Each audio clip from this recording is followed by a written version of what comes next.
Toda vez que eu vou no rancho do meu avô, lembro-me de um evento que me perturbou quando eu era mais jovem. Isso aconteceu comigo e posso atestar que tudo acabou se tornando verdade. Eu sempre fui uma criança problemática, ruim na escola e rebelde com os meus pais.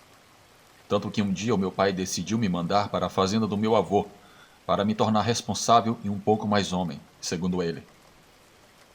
A rebeldia sempre foi uma bandeira que eu carregava com muito orgulho, e não hesitava em desafiar as ordens de meus pais, e essa, em particular, não foi muito agradável para mim.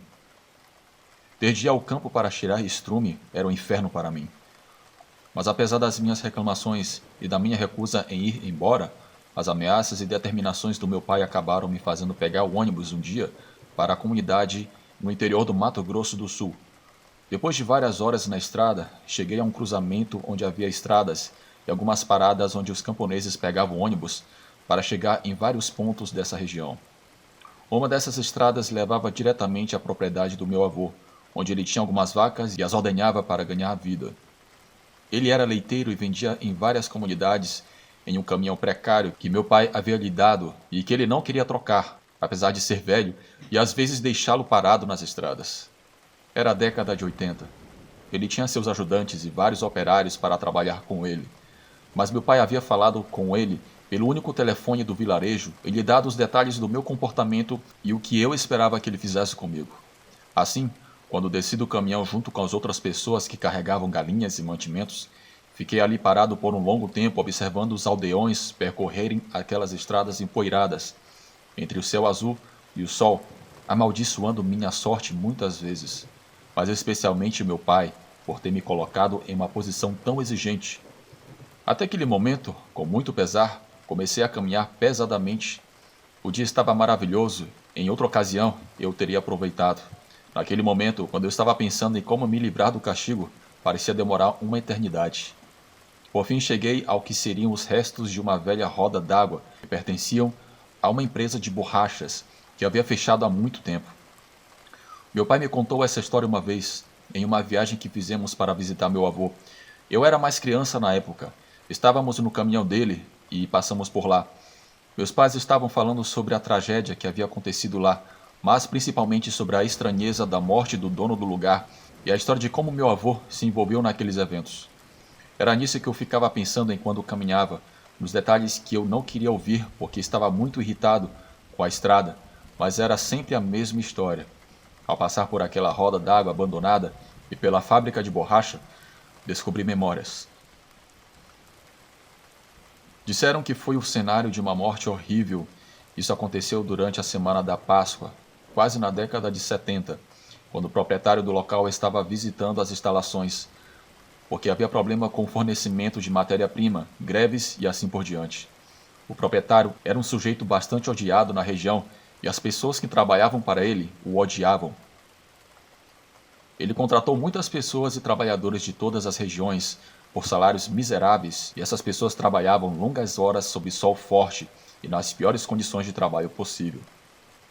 Os rumores indicavam que muitos trabalhadores haviam morrido, vítimas de condições e de outros elementos que ninguém realmente conseguia explicar, pois tudo era mantido dentro das paredes daquele lugar.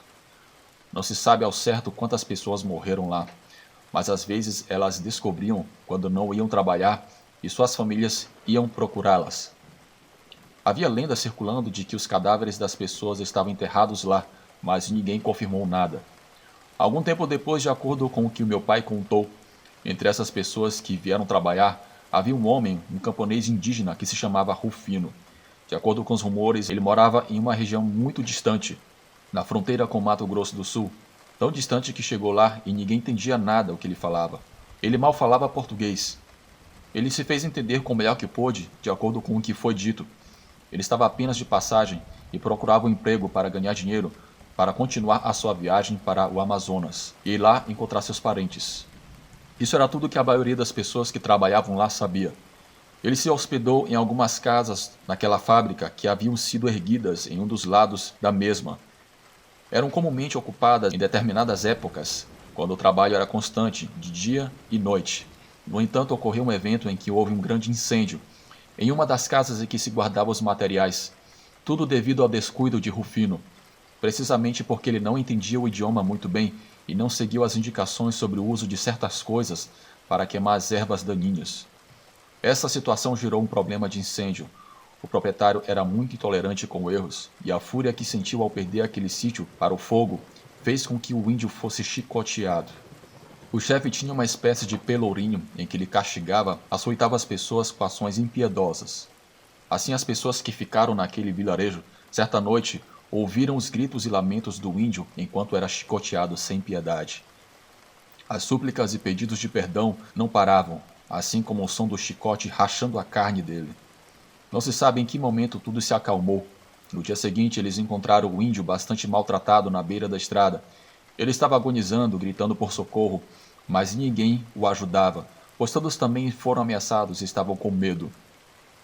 A única pessoa que veio ajudá-lo naquela ocasião foi o meu avô, que lhe deu água e algumas ervas para colocar nas feridas impressionantes que haviam sido abertas pelo chicote e o deixou ali, na beira da estrada. Mas antes de ir embora, aquele índio disse para o meu avô, abrindo seus olhos, e jurou se vingar de todos aqueles que haviam o humilhado e o maltratado. Essa foi a última vez que ele ouviu falar daquele índio. Depois daquela noite, ninguém mais viu aquele homem. Somente meses depois da tragédia é que houve uma grande comoção. Gritos e berros eram ouvidos constantemente. Enquanto as pessoas fugiam da fábrica, muitas alegavam ter visto um animal muito estranho rondando a área, e havia rumores de que animais de sítios vizinhos e fazendas haviam morrido de forma estranha. Mas o pior aconteceu quando um dos batedores do proprietário daquela fábrica foi encontrado morto, com as mãos cortadas e o corpo deixado perto da fábrica. Era como se fosse um exemplo ou um aviso do que estava por vir. Enquanto as pessoas pareciam olhar para aquela fera sedenta de sangue, todos corriam com medo. Algumas pessoas chegaram a ver aquela criatura, e todas corriam de medo, com exceção de alguns homens, especialmente os capatazes do chefe. Eles saíram para caçar o suposto animal, embora muitos dissessem que se tratava de outra coisa. Haviam rumores sobre um homem que se transformava em um coiote, em uma besta feroz, e outros mencionavam que era uma fera, um animal de 4 patas, que não tinha medo de pessoas e estava com muita fome. Essa combinação fazia com que ele matasse pessoas à torto e à direito. Foi exatamente isso que aconteceu. Todos os homens que saíram para o mato para caçá-lo nunca mais voltaram. Uma noite, enquanto havia uma festa na comunidade, ouviu-se um grito de uma mulher assustada ao ver uma pilha de cabeças presas no meio de postes de luz. Isso fez com que todos ficassem com medo. Aos poucos, aquelas pessoas já não se importavam mais em trabalhar ali. Davam mais valor às suas vidas e foram se afastando até deixarem aquele homem sozinho. O chefe simplesmente se trancou em casa. Ele estava sozinho, esperando que talvez aquela fera viesse atrás dele, pois ele tinha a sensação de que isso iria acontecer. Não demorou muito para que isso acontecesse de fato.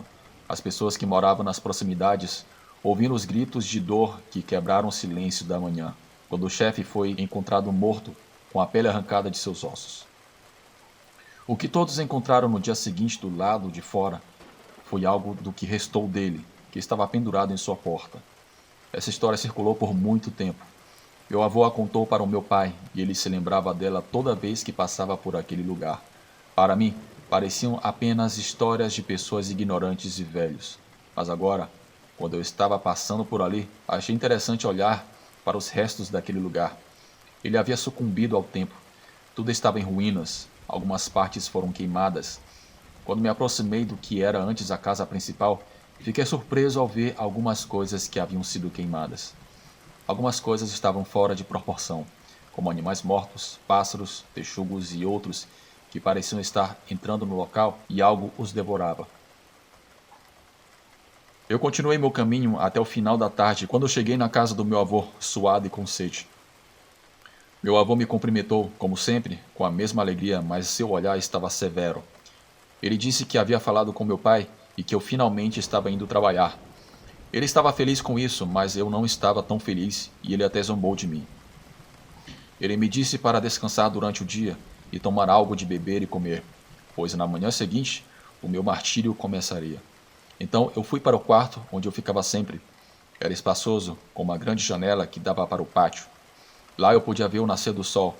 Lembro-me de que eram espetaculares e aquele breve momento de paz me fez pensar que, afinal de contas, eu não iria me sair tão mal. e que uma mudança de ares seria bom para mim. Mas mudar de ideia era muito difícil. Então preparei algo para comer e descansei um pouco até cair no sono, acordando cercado pela escuridão e com o relógio marcando meia-noite. Ainda havia trabalhadores no estábulo do meu avô. Eles trabalhavam em várias coisas e às vezes havia turnos noturnos, portanto, havia luz e movimento. Meu avô também dormia à tarde, ou às vezes nem dormia. Por isso esvaziei um pouco a cabeça e quis dar uma volta pela propriedade. Lá o céu estava estrelado, parecia espetacular. Então caminhei pouco a pouco até chegar à cerca de arame que delimitava a estrada com a propriedade do meu avô. Parei para admirar o céu e respirar o frescor da noite, ouvindo os ruídos do mato que eu havia esquecido, mas quebrei essa magia acendendo um cigarro, pois estava muito ansioso para fumar. Ao sentar-me embaixo de uma árvore, afugeitei alguns insetos que voavam ao meu redor. Naquele momento pude ouvir um barulho muito estranho. Era um tipo muito peculiar de rosnado de animal, algo que eu nunca tinha ouvido antes. Eu conhecia os sons dos animais daquela região. Eu havia crescido lá de alguma forma e meu pai me ensinou a conhecer o campo, mas nunca em minha vida eu tinha escutado um barulho como aquele. Então, curioso para saber o que era, aproximei-me da cerca, cometendo o erro de cruzá-la para caminhar por uma trilha. Estava tudo escuro, armado apenas com uma vara que eu encontrei ali e com a imprudência que caracterizava a minha juventude rebelde. Eu me gabava de não ter medo de nada. Aqueles barulhos estranhos me levaram diretamente a uma espécie de galpão, onde meu avô guardava ferramentas e alguns tratores velhos que não usava mais. Além disso, havia um outro armazém onde ele colocava a comida das vacas e alguns sacos de grãos que às vezes usava para semear. Eu não sabia o que estava fazendo ali, mas assim que eu ouvi aquele som atrás de mim novamente, virei-me por inércia, e o que meus olhos viram me fez estremecer e ficar petrificado de medo. Mas acima de tudo pela descrença e as ideias que circulavam em minha cabeça para tentar descobrir que tipo de animal era aquele que eu estava vendo. Eu não conseguia distinguir se era um felino ou um cachorro, pois ele tinha um focinho bastante curto, além de olhos totalmente pretos na frente e não nas laterais, como era comum. Não tinha orelhas e tinha um corpo muito magro e alongado, com a pele presa à coluna vertebral e aos seus ossos, e membros muito longos. Embora andasse de quatro, parecia estar agachado para caminhar. O som que emitia era uma espécie de rosnado e como se estivesse engasgado com alguma coisa. E quando ele me olhou com aqueles olhos brilhantes, eu soube que todas aquelas lendas e histórias que meu pai contava, passando pela antiga fábrica, eram verdadeiras. Naquele momento de terror, você não vê a sua vida passar diante dos seus olhos. Pelo contrário, eu os fechei com força, esperando a morte. Senti aquela coisa estranha vindo em minha direção, pois o farfalhar das folhas sobre seus membros era evidente, bem como o som de seus rosnados. E quando finalmente senti se aproximar, eu senti o seu fedor, senti a sua respiração e achei que a qualquer momento sentiria a dor dilacerante de suas garras rasgando a minha pele. Mas em vez disso, ouvi vozes ao longe e a fera soltou um rosnado de desagrado e imediatamente começou a fugir para a vegetação rasteira, além do galpão. Quando abri os olhos, vi apenas os postes de iluminação, os gritos abafados das pessoas, os trabalhadores e meu avô também. Ele estava lá no meio. Ele estava carregando a sua carabina. Os homens estavam armados com facões e pistolas. Eles me viram muito pálido e petrificado de medo. Alguns deles começaram a apontar suas lanternas para mim e para todos os lados, enquanto meu avô colocava álcool em minha nuca e em minha cabeça para diminuir o susto que eu havia sofrido. Depois, sem me dizer nada, ele simplesmente me levou para casa, onde algumas mulheres me deram uma compressa de álcool e algumas infusões para tirar o meu medo. Elas funcionaram, e eu adormeci profundamente no quarto do meu avô. Quando acordei de manhã, já era um pouco tarde, todos estavam trabalhando. Quando eu saí, meu avô estava por perto para me perguntar se eu tinha dormido bem. Eu não lhe disse nada, apenas perguntei a ele o que era aquele bicho. Ele não me respondeu, mas depois de um tempo virou-se para mim e disse: "O que você viu, meu filho, é o índio Rufino que está lá. Você teve sorte de ele não ter feito nada com você, porque você tem um cheiro da família, e o índio me deve ajuda que dei a ele no passado. Eu não saía mais sozinho à noite novamente. Por aqui, a morte ronda nessas estradas o tempo todo." É melhor você se manter ocupado, trabalhando, e não procurar explicações para coisas que você não vai entender. Depois de dizer isso, o inferno começou ali, embora eu tenha ficado grato por não ter sucumbido às garras e aos dentes daquela coisa. A partir de então, a palavra Nawal ficou dando voltas em minha mente. Quando descobri o que realmente significava, não pude acreditar, era impossível. Todas as noites, quando durmo, posso ouvir esses grunhidos e vozes, vozes que parecem lembrar que uma vez a pessoa por trás da pele daquele animal sofreu.